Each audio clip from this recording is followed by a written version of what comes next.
ये कहानी उत्तर प्रदेश के एक छोटे से गांव की है, जहां एक पुरानी सुनसान हवेली सालों से खड़ी थी। गांव वालों का मानना था कि उस हवेली में जाने वाला कभी वापस नहीं आता, लेकिन लोग इसे सिर्फ एक अफवाह मानते थे, जब तक कि रोहित ने वहां जाने की जिद नहीं कर ली। रोहित, जो पैरानॉर्मल एक्टिविटीज में विश्वास नहीं करता था, एक रात अपने दोस्तों के साथ इस हवेली में गया। हवेली जर्जर हो चुकी थी, लेकिन अजीब बात यह थी कि अंदर जाने के बाद ठंडी हवा का झोंका महसूस हुआ, जबकि बाहर गर्मी थी। अंदर घुसते ही दरवाजा अपने आप जोर से बंद हो गया।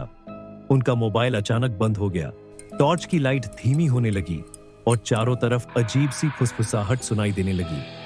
रोहित ने सोचा कि कोई मजाक कर रहा है, लेकिन तभी दीवार पर खून से लिखा दिखा, भागो वरना मर जाओगे। अब सब घबरा चुके थे, लेकिन असली डर तो तब लगा जब एक लड़की की परछाई दिखी। वो सफेद साड़ी में थी, लेकिन उसके पैर उल्टे थे। उसकी आंखें काली गहरी थीं और चेहरे पर एक डरावनी मुस्कान थी। जैसे ही रोहित ने पीछे मुड़कर देखा, लड़की हवा में तैरती हुई उनकी तरफ बढ़ने लगी। सब दोस्तों ने चीखते हुए दरवाजे की ओर दौड़ लगाई, लेकिन दरवाजा अंदर से बंद था।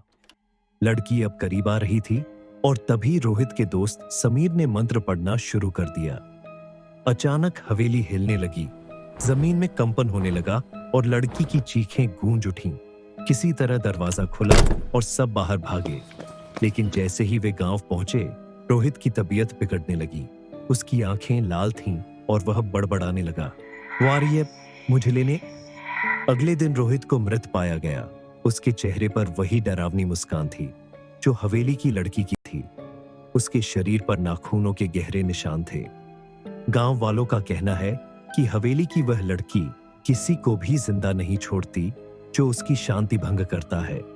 अब भी कई लोग दावा करते हैं कि रात में हवेली से किसी के रोने और हंसने की आवाज आती है। क्या आप इस हवेली में जाने की हिम्मत करेंगे?